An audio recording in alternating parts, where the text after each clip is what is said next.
Sige. Ang ganda dito ah. Talagang ano.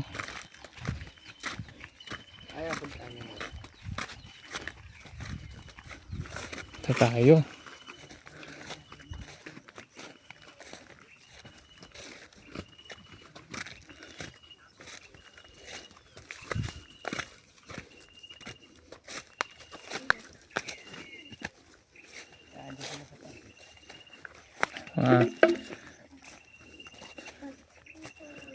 Hello. Magandang umaga po. Survey lang po. Kamusta po kayo? Okay lang naman po. Ilan taon na po kayo dito? Apat na po. 4 taon na po. Ano lang po, kumbaga kami, dati po kaming nagpupunta dyan kila Ate Marlene. Nagkakaroon po kami ng tinatawag na feeding program. Ayun po. Gusto po sana namin mapasama yung mga kayo mga ano po para at least ano po magkakaroon lang po kami ng survey sa mga ano nyo. Meron pa po mong ibang katulad po nyo dito? Wala na po. Yung iba na po sa taas. Sa taas. Kayo lang po nag-iisang ano ho.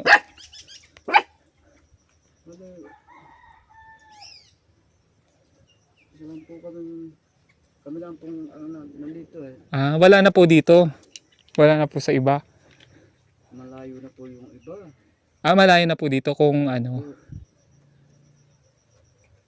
Okay po. Yun po, magkaroon po sana kami ng ano. I-schedule lang muna po namin. Gusto ko po makita, ma-survey po yung mga ano po. Agta po ba kayo o ano? Katutubo po kami. Katutubo po. Katutubong dumagat. Katutubong dumagat. Maakit din po kayo dun sa kanila. Opo. Anong araw po? Wala pong araw kung kailan po na maisipan. Saka lang po kami akit sa kanila. Sa kanila. Po, sige po. So, yun. Okay po. Ang ganda po ng lugar nyo. Kasi palagi po, ano po, every year, ako po pala si Dan. Ano po pangalan nyo? Reggie po. Ano ha? Reggie. Reggie. Ako.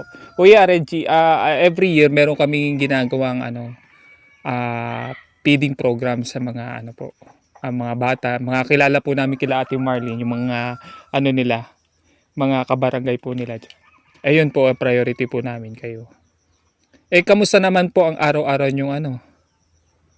Okay lang naman po. Nakaka-survive po? Opo. Ano naman po paano? Nag-aaral po yung mga anak nyo? Opo. Okay po. Anong grade na po? Ito pong 3.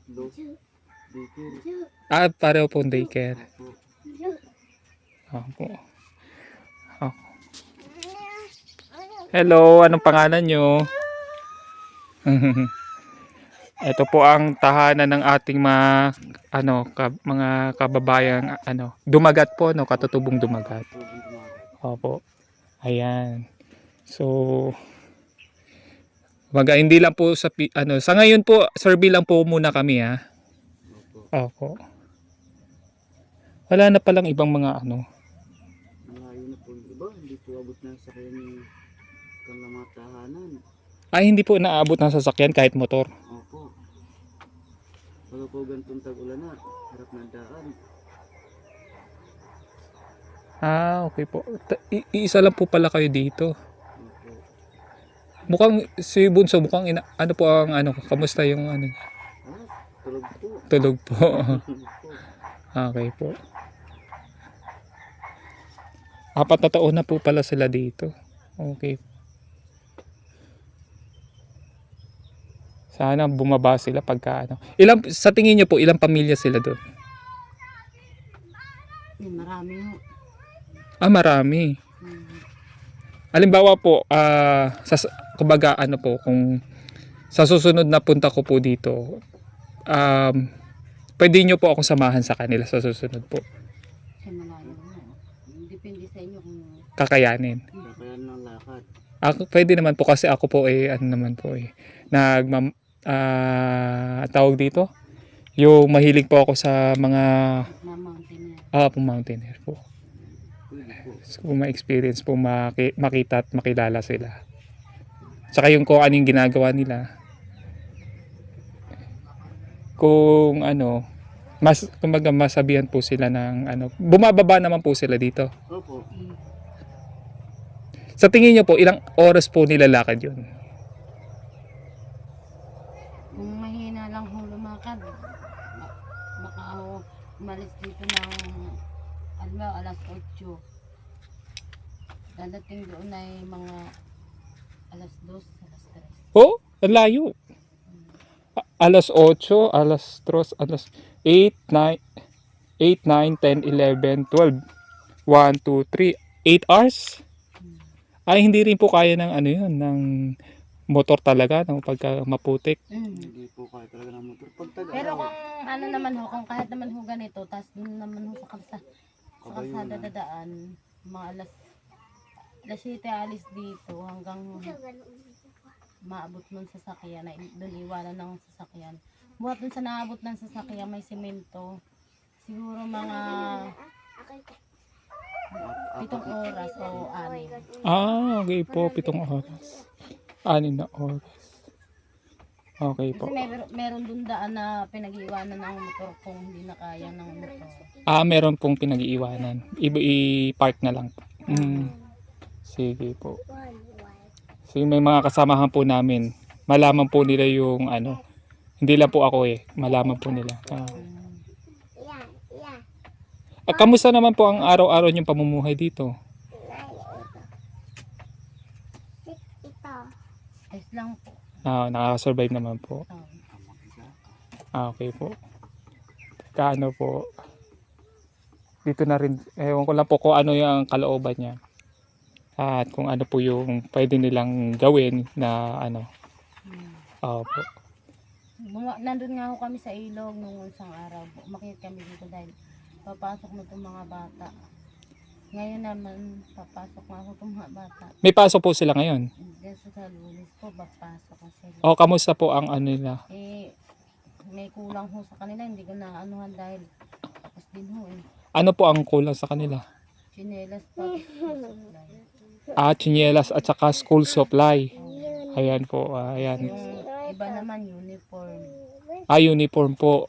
Dahil nagkaroon ho kasi ng sugat yung asawa ko sa paa, kaya hindi nakatrabaho madali. Ano po nangyari sa sugat niyo sa paa? Yung na-accident yung sa motor.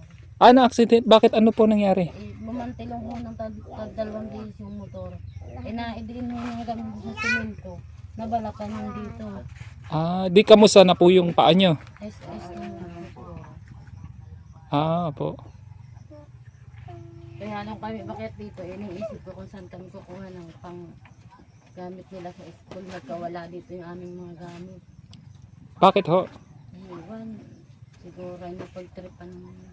Kasunod sa amin. Hindi. Baka sumunod sa amin, hindi kami nakita kung saan kami pumunta, kung saan kami dumaan. Parang hinalungkat mga gamit nyo.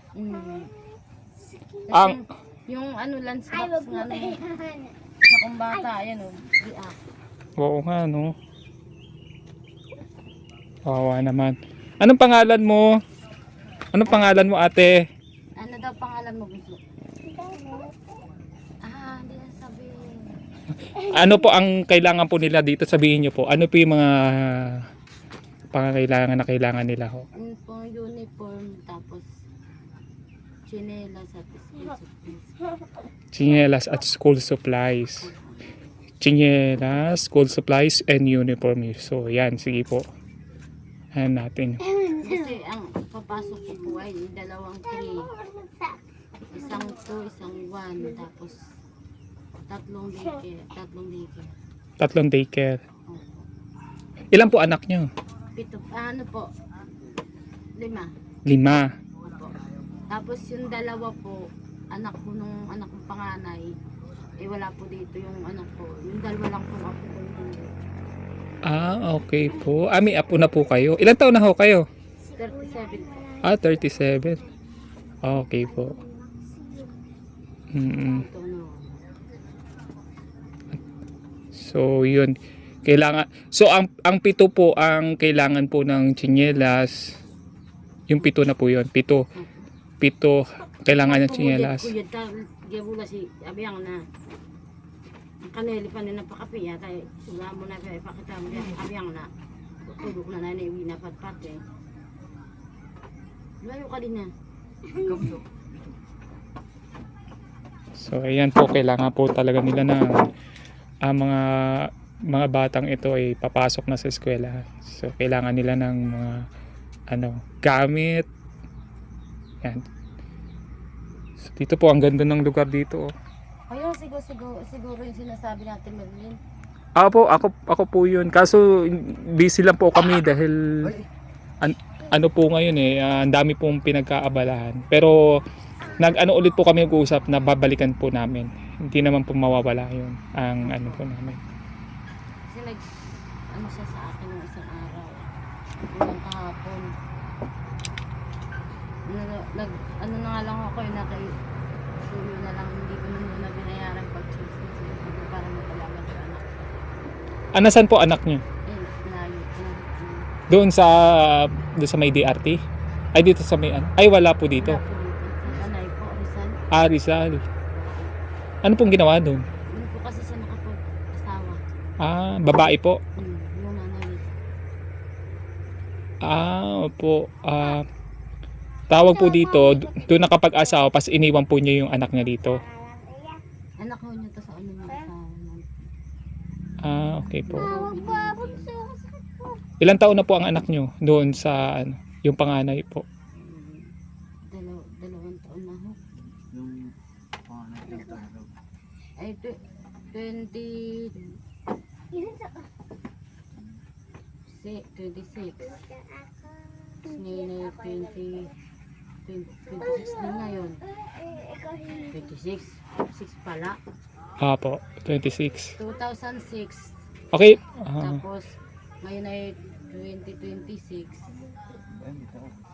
Yan, ba't taon yung 20? 21. Hindi ko na ako kasi natandaan. Ilang taon na ba? Huwag mo tsakak na din ka. Ay, katulog. Hindi ka natandaan. Ang dito po sa inyo ay kuryente, no? Panel nga ho namin na bagsak nga ho, hindi na gumagana gaya kagabi yan, dilim na namin. Ito sira na yung solar panel nyo. Tapos itong bahay po nila. Ayan. Sayang naman kayo lang kayo lang Trabaho po yung Nasa karamihan. trabaho yung karamihan ay yun ho, bahay pa rin ho yung isang yun yung katulad namin. Po. Nagtatrabaho sila sa ilog. Doon po sa sinasabi nyong ilang oras yung sa ilog. Ano po nila ginagawa sa ilog? Nag-ano sila, nagdudulang. Nagdudulang parang magmamining sila. Mamining po. Pero yung mano-mano lang po kamay. Tapos yung gamit ho ay kahoy. Kahoy ho. Na inukitan na bilog para. Para yung parang para masala. Yun kasi ang trabaho namin. Kaya hindi naman ako nakapagtrabaho nito ngayon dahil Magkano ang kinikita nyo doon pag halimbawa? pag ho naman swerte kami, saglit lang ho naman yung 1 gramo. Ang 1 gramo ay 7,500. Pag swerte. Pero pag hindi rin ho, ano lang ho nakukuha namin sa isang linggo, isang guhit lang. Gasino isang guhit, 750. 750 sa linggo. Kung minsan hindi pa nga kami nakakakuha ng isang guhit. Matagal pa rin bago kami makakuha.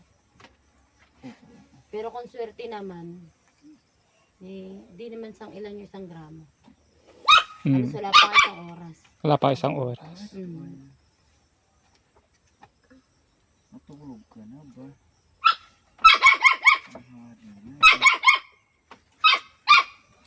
Kayla po pala ang pamilya dito.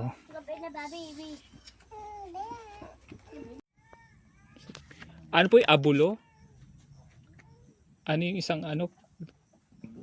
Bulos po. Bulos, yung isa. Mm, Tumagat na bulos, yung isa naman po. Kabuluwan. Kabuluwan. Isang dumagat na kabuluwan. Yung dalawang tribo. Mm. Okay po. Okay. Pero Sige. pareha silang dumagat. Kaya lang magkaiba ng lingwahe. Magkaiba ng ligwahe. Mm.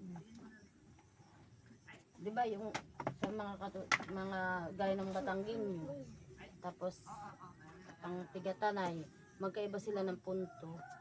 Yung magkaiba sila, parang magkaiba nga rin sila ng lingwahe. Ganun yung punto. Ganun din dito sa amin, parehas katutubo, magkaibang punto. Magkaibang punto. Oo. Pero malalim ang punto ng Kabulaw. kabuluwan. Kabuluwan. Okay. Yung padumagat kayo, madaling tandaan, madaling kahit mga bata nga madaling Kayang matutunan. matutunan. Pero pag yung siguro ganun din yung salita ko, baka kahit mga bata madali rin matutunan. Dahil siyempre wala na ibang lalabas sa bibig na salita kundi yun na lang. Eh ako, may halong patagalog. Oo nga po. May halo. Ang ganda, ang galing nga po eh. May ano po kayo. Halong. Si Kuya nagtatagalog din, no? Mga bata nagtatagalog din, ho. Okay po. Tapos kinakausap ko sila ng padumagat. May Kahit please. salitang padumagat yung sasabihin ko, tinatagalog nila. Okay na. Okay na, naintindihan.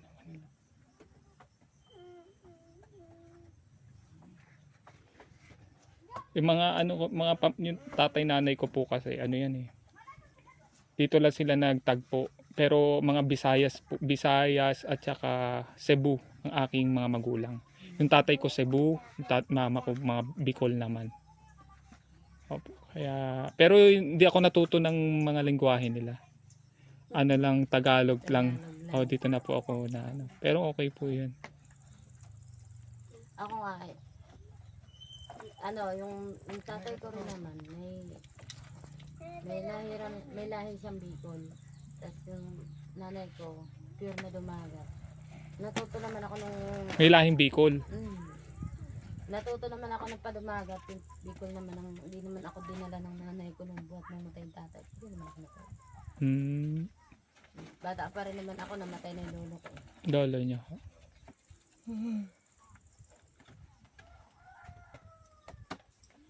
Ay, naku, wala na tayong bisyo. Wala pa din si Junior. Makahingi sa masada. Yes, kamuting kahoy. Kamuting kahoy. Kung wala kayong bigas, kamuting kahoy. Saka gabi. Sarap. Kung may saging, saging na rin. Ito nag-iisang saging ko. Nagbaon ako ng isang saging. Dahil ayan po. Sige po. Nagluluto naman kayo dito. Nagluluto na. Nagkaluluto naman ito. Meron kayong kaldero? Opo. Ay, naku po. Wala tayong... Sige. Babalik ako.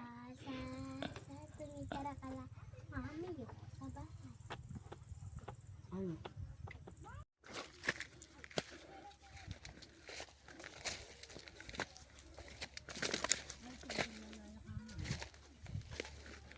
Ano niluluto nyo? Alaga po kamuting kahoy. Ano laga kamote? Bumili muna ako saglit ng ano. Ito pansamantalang pangtawid ng gutom. Salamat po kuya. Okay. Hello ate. Ano pangalan mo ate? Andrea. So, pagka schedule natin yung